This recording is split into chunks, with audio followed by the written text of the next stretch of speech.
Hey everybody, it's Eddie J on Crypto for GrowMyBag.tv. Hope you're having a good one. What's good, what's good, what's good? So, still not a pretty day. When I checked, we were as low, or Bitcoin was as low as 69 and change. And if I take a peek right now, it seems to be at 70,184. I'm just going to refresh the screen just to make sure. Just to make sure. Nope. $69,914. That's where we are. Nice trades in 2 seconds. So, tonight's question. What centralized exchange is making a pivot beyond crypto? We're going to have to get into that one. Binance.us, KuCoin, or MEXC, or other. If you think it's other, drop it in the comments. Oh man, it's been a week. It's been a week and it's only Thursday, but at least tomorrow will be Friday. So Coinbase and Apex Group launched a Bitcoin yield fund on Base using ERC 3643, integrating compliance via Tokenies system with Apex, or Tokenies system, with Apex targeting $100 billion in tokenized funds by the end of 2027.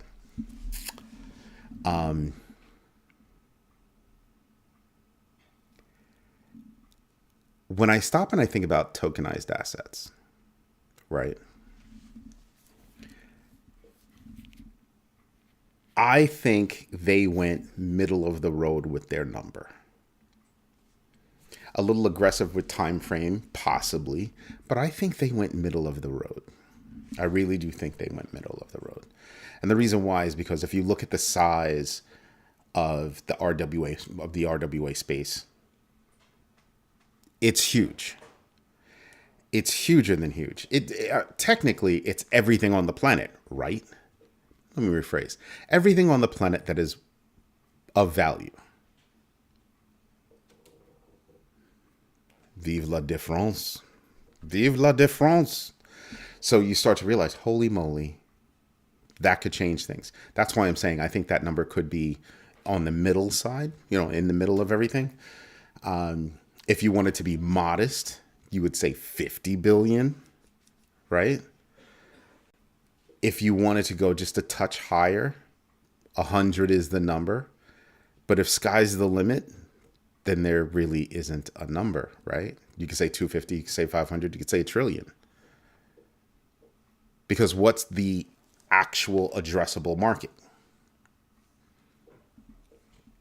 That's why I'm like, yeah, they didn't undercut it by too much. They were just kind of like, here's what we believe is an achievable number. I'm sitting here and I'm kind of going, yeah, I don't know if that's a just achievable. You know what I mean? So we're gonna have to see, because what I'm looking for with regard to tokenized assets, or RWA, is the idea that we're going to have a lot, right? I want to see what comes online. Here's the kicker. I want to see how it gets used. Can it be traded? How is it traded? Like, what are the mechanics? Because remember, we're kind of at the beginning of all this. So if you're at the beginning of all this, you haven't worked out all the kinks. You haven't worked out how do you handle the volume, right? And the initial offering for the tokenized assets, there's a lot. There's a lot, mechanically to actually figure out all those logistics and everything. So I'm waiting to see, how does that work out? I think that's the most interesting thing that I can think of right now, honestly. Because I'm sitting here and I'm kind of like, wow, that right there could be very interesting, especially depending on what market you're trying to hit. Oh, is it just stocks? Is it automobiles? Is it collectibles? And if so, which collectibles? baseball cards, albums. You'd be surprised at what people collect. And here's the kicker. You'd be surprised at how much things actually are valued at in the right market. There used to be a couple of shows on television that would, do all kinds of things like that, where they'd value antiques and collectibles and all that stuff. A few shows like that. I don't know where they are anymore. I wish they brought them back, made them more prominent, because I used to love those shows, because you'd be shocked. You would absolutely be shocked at, wow, somebody finds that of value. Yeah.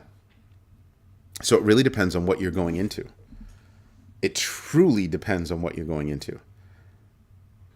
I mean, how does value get transferred now? So I can transfer value via paintings, art.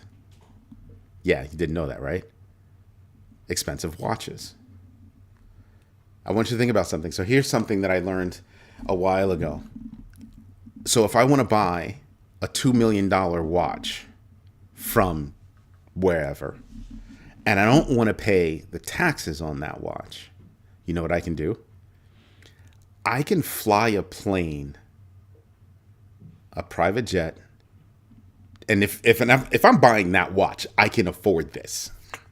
Let's get that out of the way before people say anything. And yes, it's getting someplace. Now, I want to buy this $2 million watch. I fly a plane, an empty plane, out there to go get the watch. I'm not even on the plane. I'm busy. I'm not even on the plane. Ghost trips. They put the watch, they deliver the watch to the plane. The plane leaves with the watch.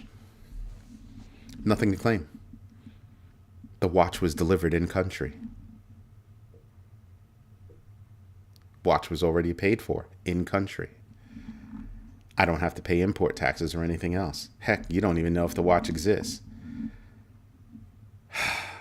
Watches, anything of value, they're doing transportation like that to avoid taxes. Like I said, if I'm buying a $2 million watch, I can afford to fly a plane to wherever to go get my watch. Crazy, right? Crazy. And legal. I mean, you're avoiding taxes, but you're not avoiding taxes, so legal. Or not illegal. It's very widely known. This is done every day. Yeah. There are safe havens for like artwork all around the world. So think about that artwork, selling it, trading it, using it to transfer value. Catching on now, right? Now you're starting to see, right? Yeah. Yeah, now you're starting to see how that works. And I'm sitting back and I'm going, holy moly, that's crazy.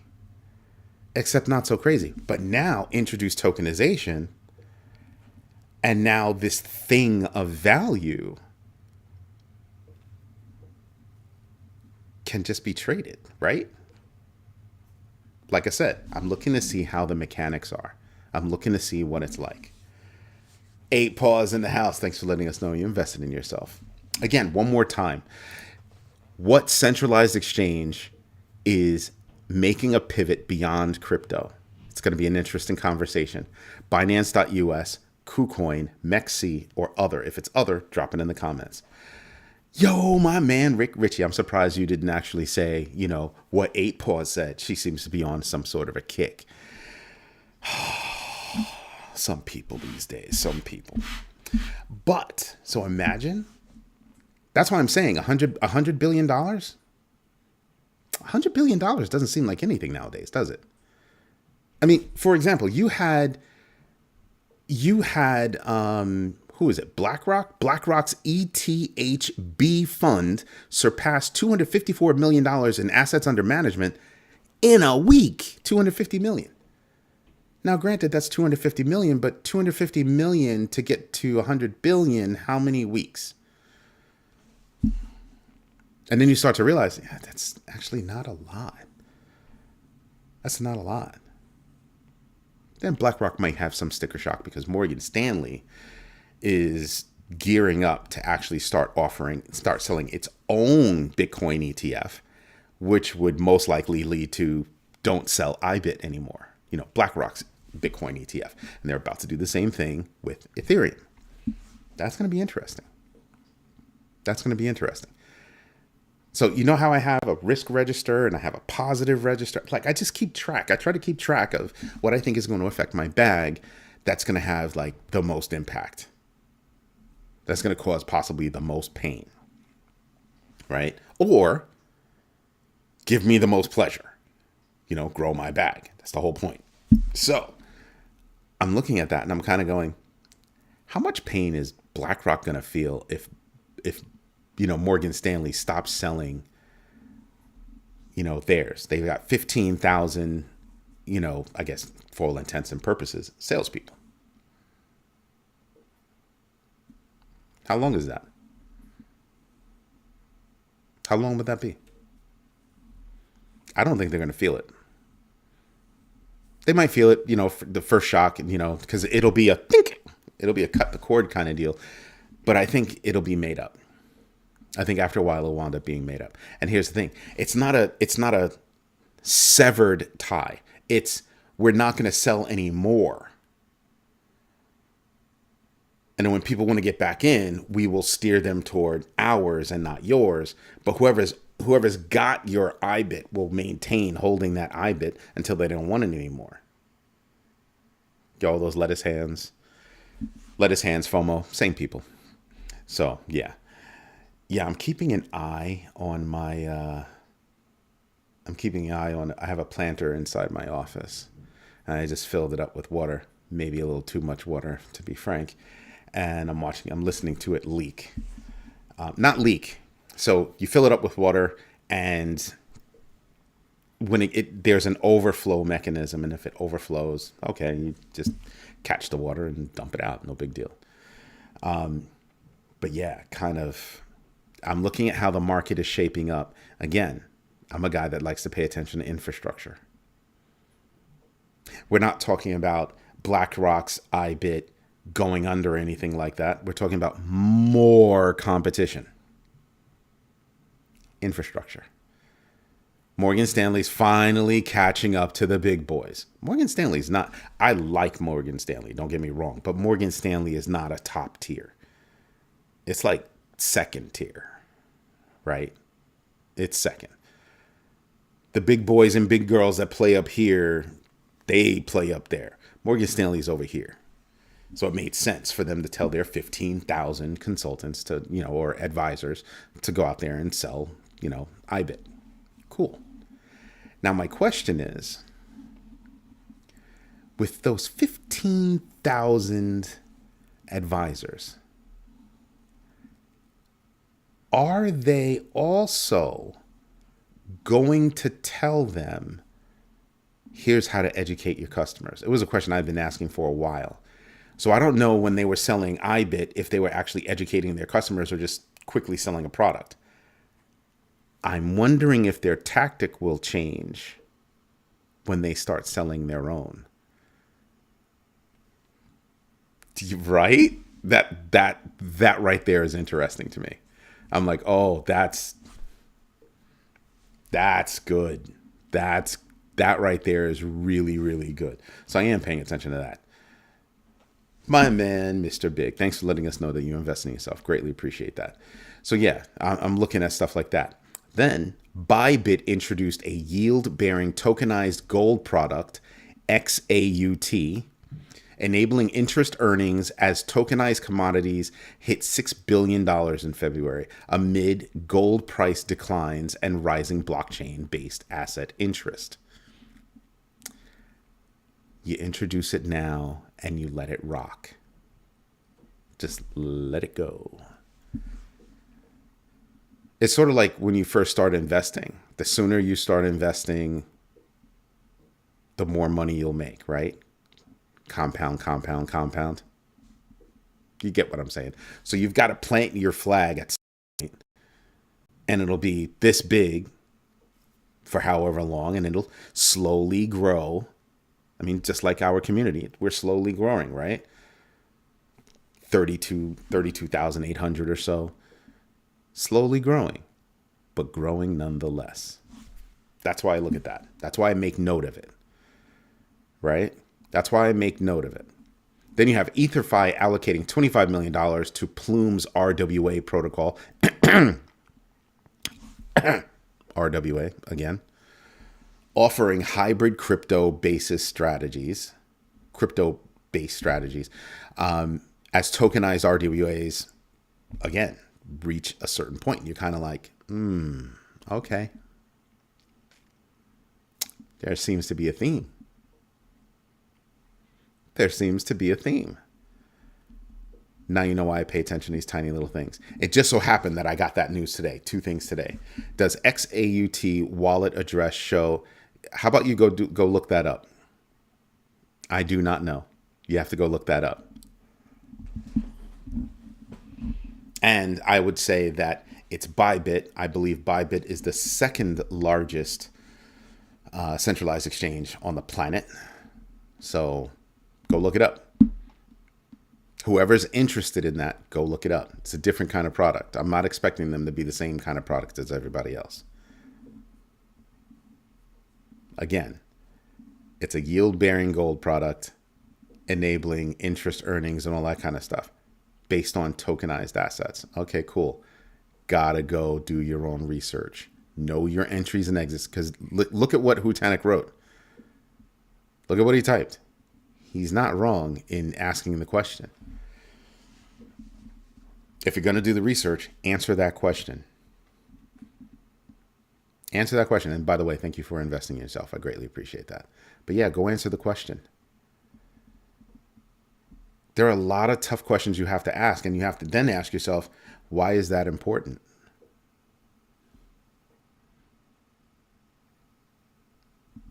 Just saying. Just saying. Here's something else to consider. Bybit is a foreign exchange, meaning it's not based here in the United States. So what we see and what others see might be different. Just saying. Then you have Animoca Brands investing in Ava Labs or Ava Labs. I think it's Ava. I think it's Ava Labs to boost Avalanche projects again in RWA.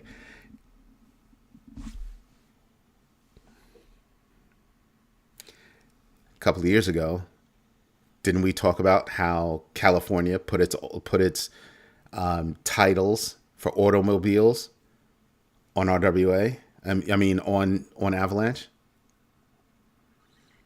Yeah. Nobody really thinks of Avalanche as a tokenization platform. Not many realize it. Avalanche is a very versatile platform. And Animoca Brands dumping money into that? Yeah, they ran the numbers. They absolutely ran the numbers and liked what they saw. Just saying. So I'm looking at it and I'm kind of going, RWA again. RWA again. We've been saying it for a while. We've been saying it for a few years. RWA is going to be the biggest thing on the planet. And then, kind of went quiet for a little while. Now, RWA here, RWA there. Today, we got 3 stories about RWA. It seems like every day there's somebody's doing something with tokenization. Just saying. Just saying. You can see it turn. You can see it start to turn into a little something. That one. Then you start to realize, holy moly, this could wind up to be interesting. This is shaping up to be interesting. Do your own research, know your entries and exits, and absolutely invest deliberately. The GMB3, you must. It's not a question. You can't go out there and just... Don't do that. Don't do that. You'll come back inside the house with no shirt on. Don't do that. And once you start doing the research on things just start to click. Things just start to click. And then you start asking yourself, how did I not understand that before? That's so basic. Dead serious. I learn something new every day. Every day. Even from people that I think are stupid. Do you want to know why? A broken clock is correct 2 times a day, right? You never know when your next lesson is going to come from is my answer. And because you never know where your next lesson is going to come from, take the time to do at least a little bit of research. Right? I didn't have a lot of time. I'm extremely pressed for time because I have like just a ton of work that I need to get done. So my time is fleeting. And forget it if one of my kids call. Everything gets dropped. So I don't have a lot of time. Rick Ritchie got on me and he was like, dude, you freaking go do the research, please. Just go do it. Take 5 minutes and go look up Canton. And I didn't have time. The first time he asked me, I did not have time. He asked me again, like what, a week later? I still didn't have time. And then I was like, ugh, I got stuck on a problem. And I was like, ugh. And I was about to pick up my phone to doom scroll for a little bit to clear out my head. And I was like, I should go look that up. I should go look that up. Yeah. And then you sit there and you're kind of like, oh, interesting. Oh, that's who's involved. I've got certain rules for myself. My risk framework says if somebody gives me the heebie-jeebies, right, don't do it. Don't do it. I do not, when I was a kid, I would do this stuff. I would just go do it. And I've learned over the years, I'm not holding my nose to do anything anymore. If it doesn't smell good, don't do it. Period. If it doesn't sniff right to you, yeah, I'm not, no. Like sometimes I see how, damn, I could have made a lot of money off of that. 2 seconds later, rug pull. Yeah. And then I started saying to myself, man, I could have made money if that, like just before that, I could have lost my shirt is what I could have done. That's what I could have done. Lost my freaking shirt. And I was like, you know what? You right. Looked at myself and I was like, you right. You only have to be off by a second. You know what? You know what I didn't look up today? And I meant to because I didn't have time. I didn't look up Pippin. I did not look up Pippin. And that can't be right. That cannot be right. There's no way that's right. That's impossible. You know what? Let me go over to the other side. I just want to see like where Pippin is. And I'm looking at my watch list and I don't pay attention to anything else. It's just I have my watch list. It's 96. Show. I want you to show 500 at a time. There you go. So now I do Control F. Pippin. Be smart if I actually was in the screen. And Pippin is ranked 189th. Wow. It's worth 9.6 cents with a $96 million, with an M, $million market cap. Year to date, it has dropped 75.36%.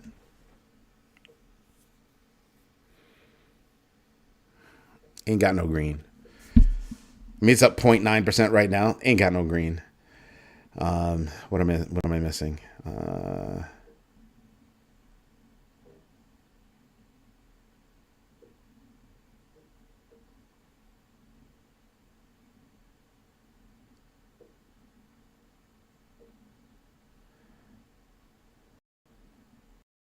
You didn't post it for me because I wasn't posting anything.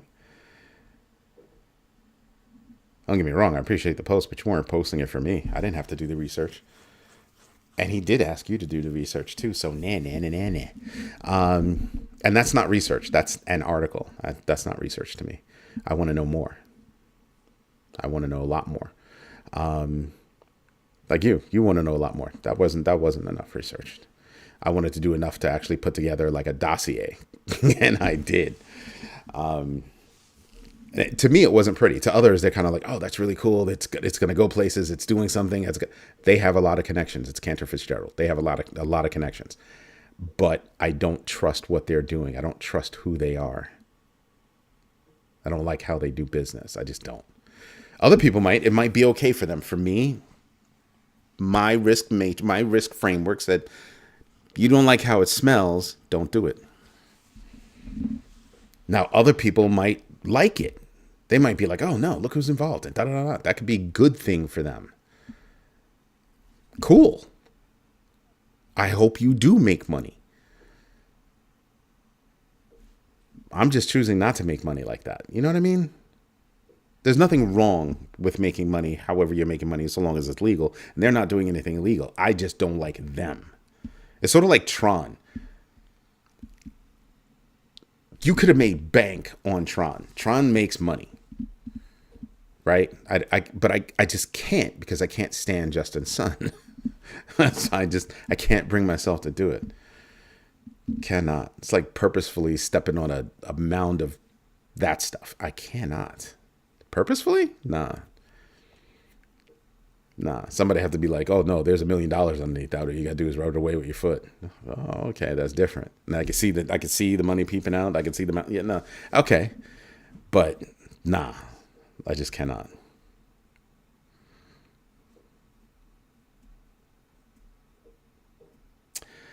Hutanik, you're wrong again.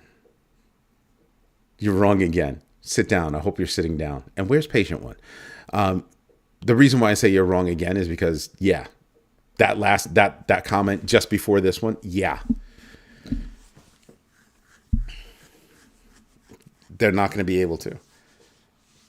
There's a one of the sticking points of the Clarity Act is that, they don't want people in Congress, in that branch of government to make money off of crypto and other things. Cool. They wanted to include the presidency. Guess what? The answer was no. The answer was, you will absolutely not get that bill signed by me. And there are definitely not enough votes to override the veto. But he was like, yeah, nah. Doesn't that make sense? Why would I sign that into law when I'm making so much money off these people that don't realize I'm stealing? I'm doing things I ought to be doing.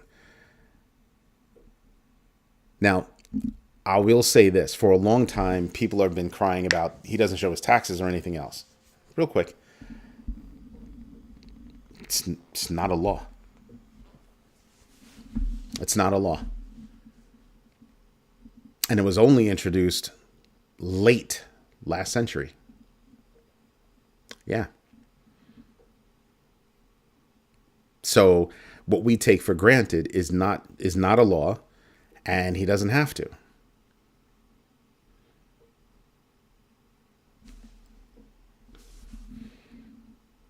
But would I touch anything with that name on it? Well, for a period of time, that meme coin went up, and then it dropped 96%. And then who was buying now? Yeah, a bunch of whales. Yeah, no. Nope. Not at all. I don't know if the math is correct, but the other coin for his wife, if that's what you want to call that arrangement. Sorry for the smart comment. That was a little cheeky. I'm sorry. That coin, had you spent $1,000 on it, somebody said, and I still have to do the math, said it would be worth $7 now.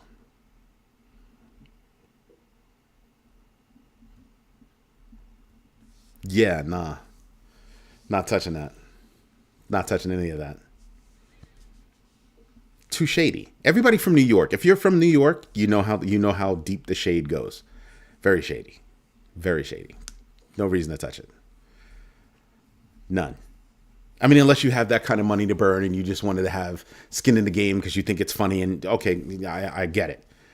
But as a real investment, nope. I thought for sure it would hit I thought for sure that his coin would hit $100, and it didn't. And then it just kept falling and falling and falling because everybody cashed in. That's how that worked. Everybody who came in late, which is basically everybody that wasn't on the inside, got burned. Now you know why I tell people all the time, do your own research, know your entries and exits, and absolutely invest deliberately. You're not going to get around that. You're not going to get around that if you want to grow your bag. That's the bare minimum. You know what I mean? That's the bare minimum. So I have to teach my kids. I have to do the research. What am I going to teach them if I'm not doing the research? Just saying. Just saying. And somebody please tell me, why is Polymarket interested in DeFi? Huh. Yeah. Why is Polymarket interested in DeFi? Here's something else that caught my attention. Meta rolled back the idea of killing their virtual reality space. Why? They're like, yeah, we're going to walk that back. Huh? So I'm kind of like, what's going on with that? Here's something else that I'm paying attention to. I'll just read it to you. MLB and CFTC signed a prediction market integrity agreement designating Polymarket as its exchange following insider data leaks and legislative scrutiny of prediction markets. So the deal is between the CFTC, Major League Baseball, and Polymarket. Betting.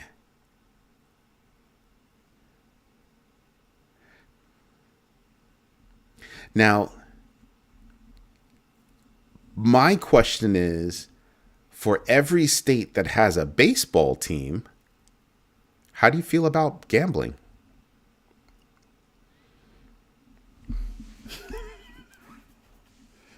Yeah, because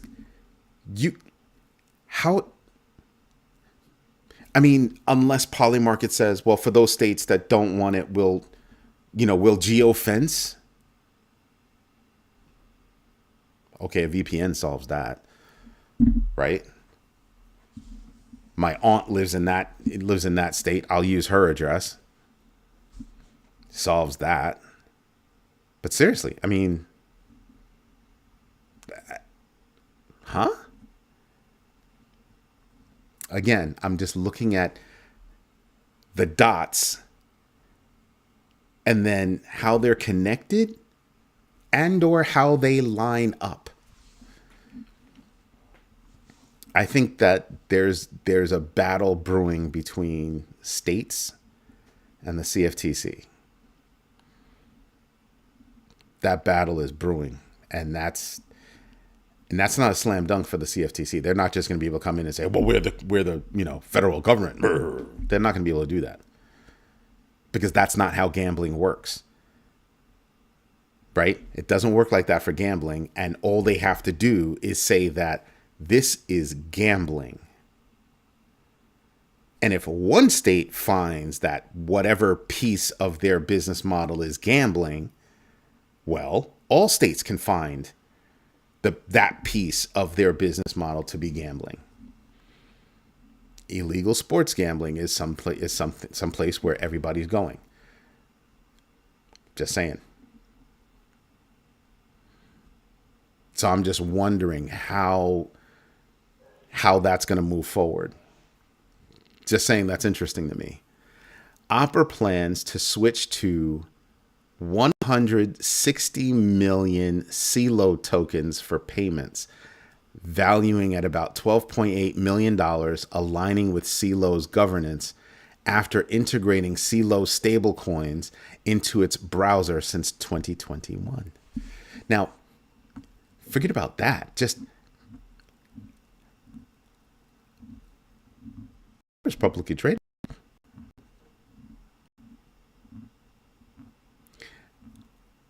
pay attention to everything that's going on.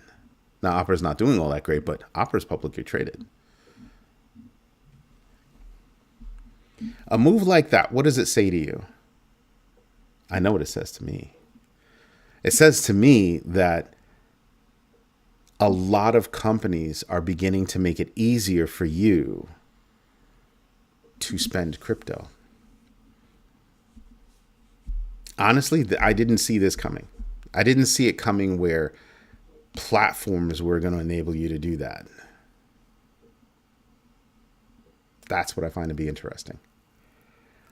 So I'm just waiting to see more. You get to a point where enablement, and then all of a sudden it just starts to click for people. It starts to click for people. And then they're just in. They're in, and sometimes they don't even realize it.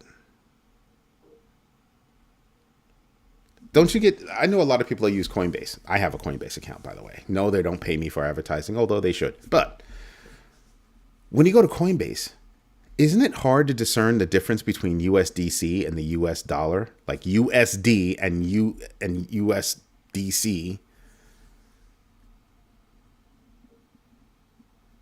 They're making it more and more difficult for you. They're trying to make them interchangeable for you.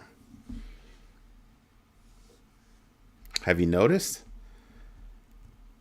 Like when you want to cash out, you go straight from USDC. They don't hold. When they first got started, you were holding USD in an account, in a vault. And all that changed. Yeah. The world becomes different.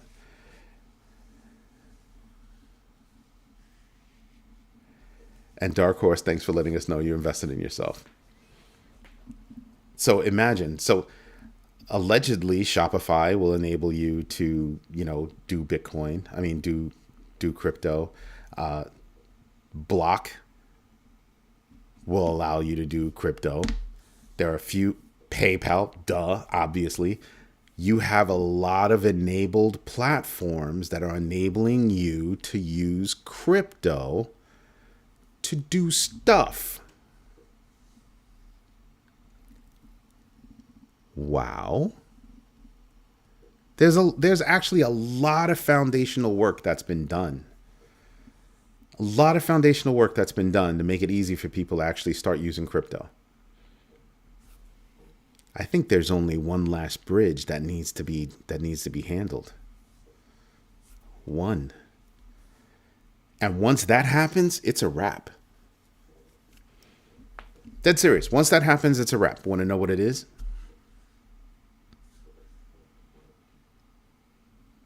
People getting paid in crypto. Stablecoin, whatever the heck. People getting paid in crypto. That's the final step. You get a few companies to offer that to their people, and they get a good number of people to say, that'll be news. That'll be freaking headlines. Get paid in crypto, get paid in dollars, the same thing. That's why they call it a stable coin. You can see it coming. Other countries, they do. You can see it coming here in the United States. But you're like a hair away. Just saying. So then you start to realize, oh man, that last step, people getting paid in crypto. Oh, you're done after that. You're totally done. You're like, oh my God, that's so wonderful.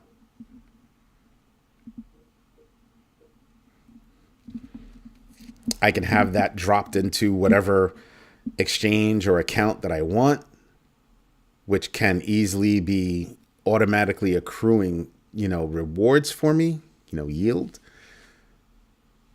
Interesting. Very interesting to me. Something that happened today, a Coinbase Commerce page allegedly requested wallet recovery phrases, raising security concerns as Coinbase has not addressed the issue despite warnings against sharing seed phrases. Now, I haven't seen the screen myself. I've seen pictures of a screen. I haven't seen the screen myself. But imagine if that's true. If somebody, if like a Zach XBT or a Chainalysis or whoever does the research on this and they come back and they say, oh, yeah, no, that was a thing, jaws will drop. Jaws will drop and Coinbase could have a little bit of a problem if it pans out. If it pans out, but I haven't heard anything yet. There's still more research that needs to be done. But that would be huge. That would be ridiculously huge. Something else about gold, because you know Hutanik likes gold. The World Gold Council launched a tokenized gold framework, gold as a service. Everything's a damn service. Anyway, gold as a service to standardize digital gold management following the rise of gold-backed tokens reaching about whatever billions in market cap. Yeah.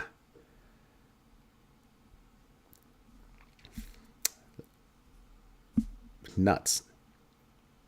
I'm sitting here and watching, just as I read off these stories, these headlines, I'm just sitting there. All the articles are on the site.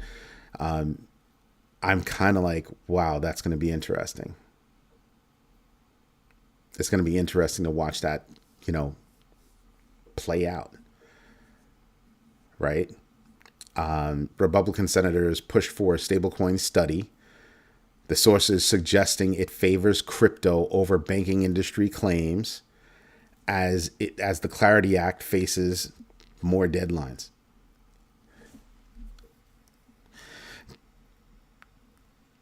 You need to do studies. After how long?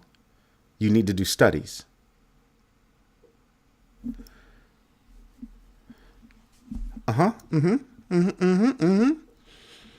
After all this time, now is when you need to do study. We waste so much time, so much money on stupidity. We really do. A UK tax rule mandates crypto exchanges to share user data with HMRC, basically, for tax purposes, all that stuff, and 76 countries, raising security risks as similar frameworks in the EU limit national regulatory flexibility. So France had a problem. They did something like this, and crypto crime just took off. They call them wrench attacks. And they're thinking that the UK could walk down that same road with something like this. Kind of important, right? Because that says that there are 76 countries already involved in this. So imagine somebody cracks that database. Holy moly, now I know everybody that's got crypto. Somebody that died and left their dog all their money, all their value, and they left them all the crypto. Stupid, but you could see how that could actually be a realistic thing. And then you realize, holy moly, what, now they're going to come kidnap the dog so the trust pays it off? I mean, just sounds funny, but literally this is what's going on right now. All over France. Just look up wrench attacks. WRENCH. Look up wrench attacks. You'll see what I'm talking about. You will absolutely see what I'm talking about. Disney settled a $50 million antitrust lawsuit over streaming bundling practices, meaning they were charging more without actually saying something. And I'm kind of like, yeah, that's very interesting. Very interesting. Also, the other day, we've been talking about how software companies could be, walking down a road that is going to be painful. Google just dropped a new service and everybody's stock dropped. Figma stock dropped 8% after Google launched an AI design tool intensifying competition as Adobe's $20 billion acquisition failed. Yeah, they tried to buy Figma. It didn't happen. But they were trying to buy Figma because Figma has a piece of the market that they used to have. And now Figma is still competition, but now they both took a hit. Adobe took 1.38% hit. Figma took 8%. Yeah. You have to pay attention to a company like Google because Google just wants to keep your eyeballs. They just want your eyeballs on their products. And they can afford to take the hit because even though you're using one of these products, they're still making money off the eyeballs. So what does that say to you? It should say to you that not only can the big software companies take a hit, but the little ones too. I mean, Canva's taking a hit, right? Because I can just go like that, type something in, and there's an image. Talk to it and go, oh man, that's exactly what I was looking for.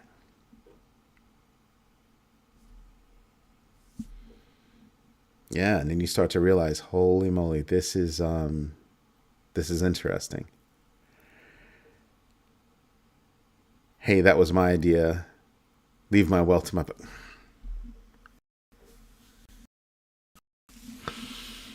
8 pause. I'm going to call some people. And we're going to renovate the corner. And we're going to build a special wing in the corner just for you. You've been in the corner that much lately. Holy moly. Exactly. If you're not paying anything, you're the product. So is Google charging a lot of money for any of these things? No, some of them are free. I mean, yeah, you could buy a pro version of Gemini and other products, or you could just continue using this version. I mean, there's not that much of a difference. And you start to realize, oh man, this is fun. They're going to take businesses out of business. Canva has a problem. Adobe has a problem. Figma has a problem. All of those companies have problems now. There are companies out there that are specializing in temporary disruption. Do you know that? You understand the concept? Meaning they know that their existence is limited. Where could they have learned that? Oh, I don't know. Maybe it was how Microsoft did it back in the day. Oh, come into the tent. You know, everybody's welcome here, blah, blah, blah. What are they doing? Can we do that? We can do that? Okay. Yeah. No. It's beautiful. Yep. There used to be a company, Future Tents, and it was like freaking awesome. One word in the address bar, and bam, you would just go to the site that you were looking for. So instead of blah, blah, blah.com, it would just be blah, blah, blah. Boom, you go over to the site. Look at all the browsers now. You start typing, and it's like, oh, yeah, I remember that. Boom, and they send you over to the site. But Future Tense was taken out by Microsoft. Microsoft took out a lot of companies. So it's not even that they wrote the book on it. They just did it and made it famous. And then so now you have all these other companies that are doing it too. So you look at one of the latest companies to pull this off, OpenAI.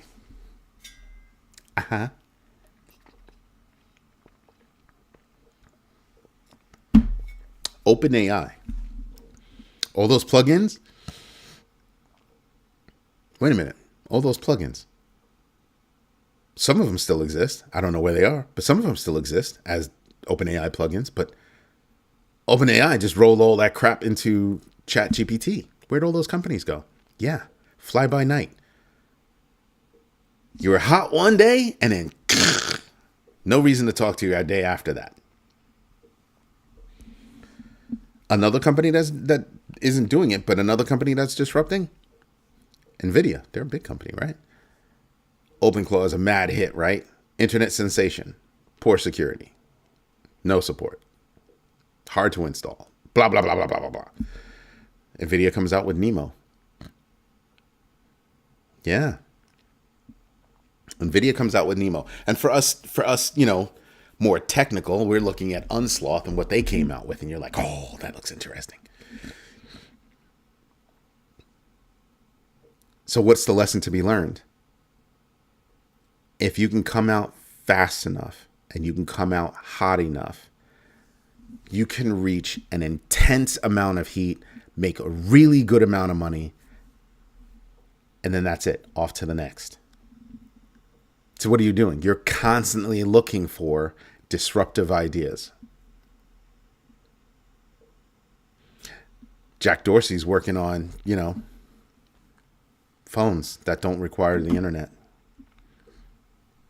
Because if you have enough of them, the signal bounces through those phones and goes wherever without ever touching the internet. A few companies that are doing that. Disruption as a business. What do you need for disruption as a business? What do you need? Developers. You need developers. That's why you see all these companies doing acqui-hires. Because they see it coming. They're like, oh no, we can't have these people running out loose on the street like this. Where's that bucket of money? Give it to them. And then give them a chair. I kid you not. I kid you not. That's when you buy a company, not just for its assets. Maybe you don't even give a rat's behind about their assets. You want their skills. You want their skills. Dark Horse. Kinda, yeah. Dark Horse, everybody's a normie about something. Everybody's a normie at one time or another. Remember that. So you're talking about a bunch of people that are on the street pounding pavement or have a job, and that job is just not paying enough. So they work on this side project. Next thing you know, side project comes out, people love it, boom. They make a few $100,000 all in one shot, maybe even a couple of mil all in one shot. They've also now demonstrated to the world that they know how to do certain things. And somebody comes along and says, hey, you, pick up that bucket, your chair is over there. Maybe your development skills suck. But your knack for finding different ideas, yeah, get that guy. Get that girl. Get them. Get all of them. Get as many as you can. Creative thinking is the tool of choice. Creative thinking. You have people out here that are building some really cool stuff.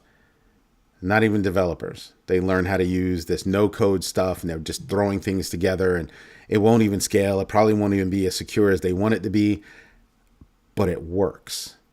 It's demonstrable. They can get enough people interested in it. They can start getting feedback immediately. Drop a cool app.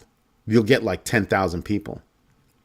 Think about that. There are 32,800 people plus. Probably like 35,000 people that are involved in the Grow My Bag network, right? In our community. What do we get? Instant feedback. Instant feedback. Approaching 10,000 reads per week of the articles that are on the site. Instant feedback. And numbers. Because then people start going, there could be some potential over there. And then people start realizing, holy moly, you might want to go buy these guys. Just saying. Like, I can never get through all the news. Amazon acquired River, a robotics firm. I want you to pay attention to this, please. A robotics firm, because they want to start using robots for deliveries. What did you say, Eddie? I said they want to use robots for deliveries. That's what I done. Yeah. There are a lot of people right now that are stopping. They're going, robots for deliveries. Wait a minute. How many people are going to be put out of work?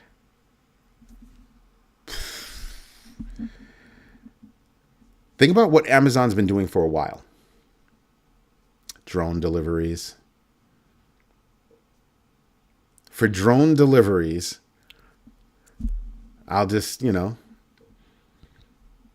I save money, right? Now imagine if I can get a robot, I can get a driverless car. The robot's in back. Robot drops the stuff off. Robot doesn't have to sit there and go like that with a phone. The robot just looks at where the package is and it's got it and then leaves.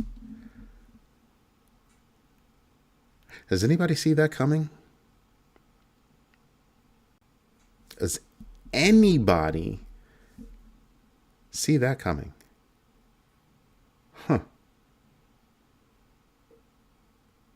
Quite interesting, if you ask me. The future, dude, these drones are already here. It's just we need to roll it out more. You've got drones on the backs of cars, right? You got drones on the backs of cars that will take off automatically, zoom up ahead and tell you what the traffic's like, like in real time. Not some app that's telling you somebody got stuck in traffic up there. No, they're telling you 3 miles before that there is massive traffic. Get off the highway here. I can tell you what, I wish I had that when I was, traipsing around the world with my kids playing sports. Driving all over this country just so they could play sports. One human in a chair, that's right. D-Mac into his house. Have you invested in yourself today, sir? So think about that. Think about that. That's crazy. That drone truck, look it up. It exists now, and guess where it exists? You damn Skippy. It's in China. You damn Skippy. Thank you, sir. Thank you for letting me know you invested in yourself. So imagine all this stuff going on, and everything points to less reliance on humans to do anything. You have restaurants that are almost 100% automated. Yeah. Fast food restaurants where all the food gets made, not a single human being touches it. It's insane. You want to hear something that's like crazy cheap? I know I got to go. It's like 9:00, but I just want to tell you this and tell you guys this, and then I want to get to the question real quick. So I saw in New York City, there's congestion pricing, right? If you go below a certain street or come up beyond a certain street, same street, obviously, duh, you've got to pay a toll. You're not going over a bridge. You're driving down the same street. Hold a thought. That's not the conversation. The uptown Amazon truck will park on this side, and the downtown Amazon truck will park on that side, and they take out these big carts and exchange stuff. I kid you not. I kid you not. Now, do you really think that it was the drivers that came up with that system? The drivers don't care. They didn't come up with that system. Not at all. That means it had to be told to them. Oh, yeah. Because they figured out the number of times that we'd have to pay that toll in New York City is ridiculous. We'll just park and use a shopping cart or whatever, big cart, and we'll exchange right there and go on about our business. That's happening. So I say this to you so that you understand to what level they will go to save money.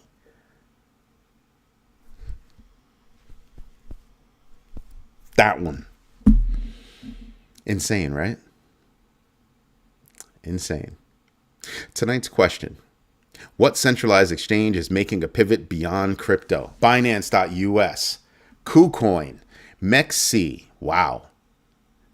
This might be the first time that Other got 0%. Of course, there are only 5 votes. Come on, people. We got to get better at this. We got to do better. Anywho, Binance.us, KuCoin, MEXC, Other.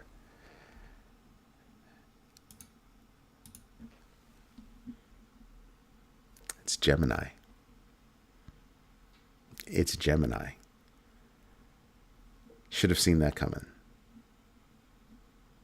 And their stock shot up 7% based on that. I hope they enjoy that 7% bump because I don't think it's going to lead to anything. Dead serious. I want you to think about that. You're a centralized exchange in the United States and you're not making money?